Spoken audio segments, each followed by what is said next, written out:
It is important to keep in mind, and Joe, you worked on India before many of us does. India has a unique strategic character. It will not be an ally of the United States. It has a desire to be an independent, powerful state. It will be another great power. जो officials हैं white house के और उन्होंने मतलब conference के press conference के दौरान जो इंडिया को एज अ ग्रेट नेशन कहा है. The most important bilateral relationship for the United States into the 21st century is India. मगर इधर जलील और ख्वार करने के लिए यूएसए ने 6 कंपनीज पाकिस्तान की 6 कंपनीज पर सैंक्शंस लगाए हैं और ये कहा है कि ये 6 कंपनीज अपनी पावर का इस्तेमाल करते हुए इंपोर्ट एक्सपोर्ट के लाइसेंस को यूज करते हुए पाकिस्तान के अंदर से एटॉमिक पावर प्रोग्रामिंग बाहर सेल करेंगे.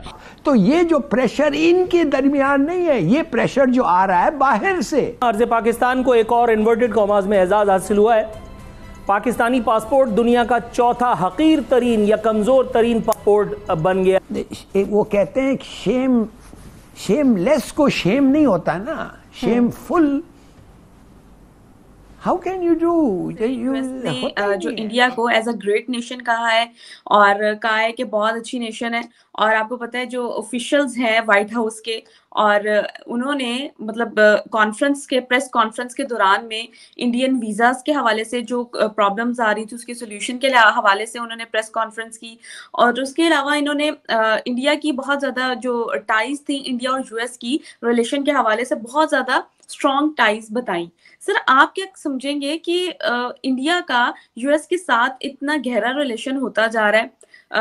बहुत अरसा पहले पाकिस्तान के साथ था, इवन कि पाकिस्तान के साथ आए दिन कोई ना कोई खबरें इस तरह मिलती हैं. दूसरी जानिब मैं आपको इसका कंपैरिजन बताती जाऊं कि यूएस ने उसी दौरान ही पाकिस्तान की 5 या 6 कंपनीज पर सैंक्शंस लगा दिए हैं और कहा है कि ये इलीगल एक्टिविटीज में इन्वॉल्व थी. क्या कहना चाहेंगे इस पूरे सिनेरियो को देखते हुए.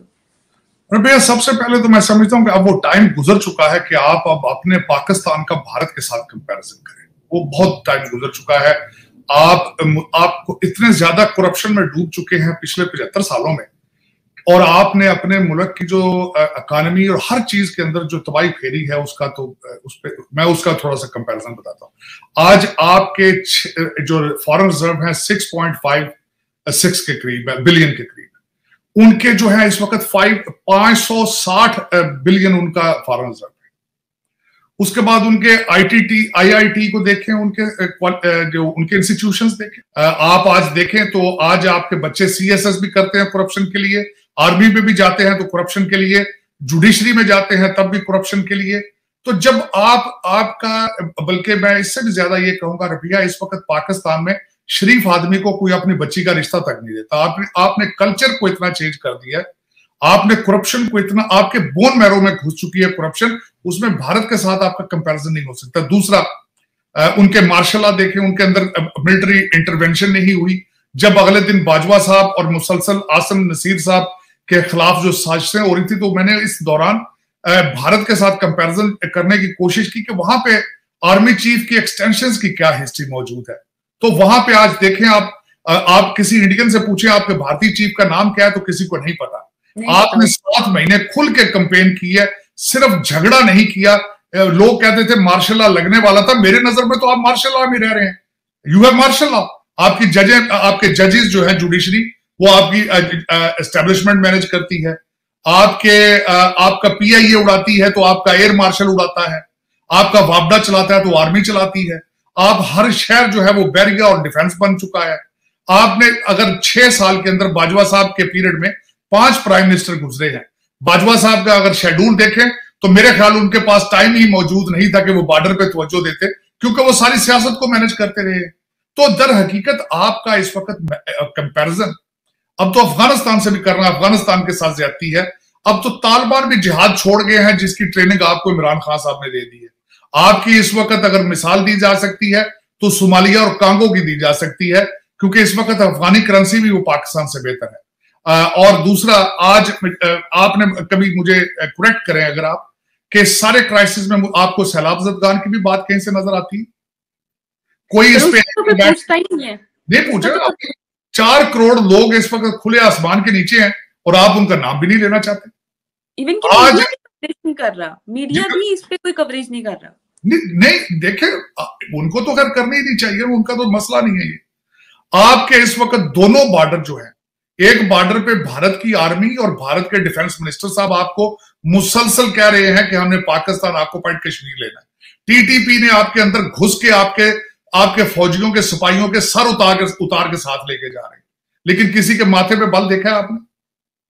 इस वक्त खबरें क्या चल रही हैं मैं बता देता हूं। आपके एंकर किन दो चीजों पे इस वक्त सारा दिन जो है मुर्गों की तरह लड़ाइयां करते हैं।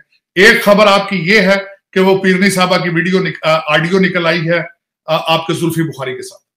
कल सारा दिन उन्होंने उसके ऊपर मजे लिए, आज मजे ले रहे हैं कि परवेज लाई को किस तरह पीडीएम वाले अपना चीफ मिनिस्टर बनाना चाहते हैं। किसी को कोई फिक्र नहीं है कि आपके फॉरेन रिजर्व जो है वो खतरनाक सतह पे पहुंच चुके हैं।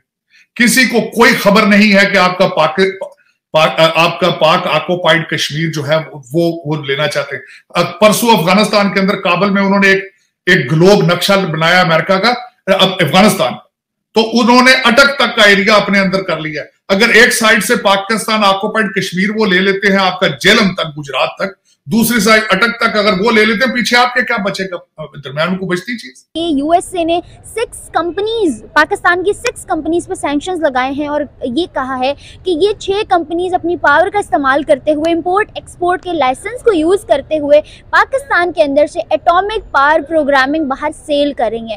जी हाँ, ये इल्जाम यूएसए ने लगाया है पाकिस्तान की 6 कंपनियों पे, जिसको पाकिस्तान के मीडिया ने भी कवर किया। रिसेंट अपडेट है कि पाकिस्तान की 6 कंपनीज पे यूएसए ने सैंक्शंस लगाई हैं और वजह ये सामने आ रही है कि पाकिस्तान के अंदर जो एटॉमिक पावर है उसकी प्रोग्रामिंग रिवील करेंगे वो 6 कंपनीज डिफरेंट कंट्रीज को अपनी इंपोर्ट एक्सपोर्ट के लाइसेंस को इस्तेमाल करते हुए। क्या कहेंगे आप इस पे? क्या पाकिस्तान पे इतनी गुर्बत आ गई है कि अब हमें अपनी एटॉमिक पावर के जो हैं प्रोग्रामिंग्स और चीज़ें सेल करनी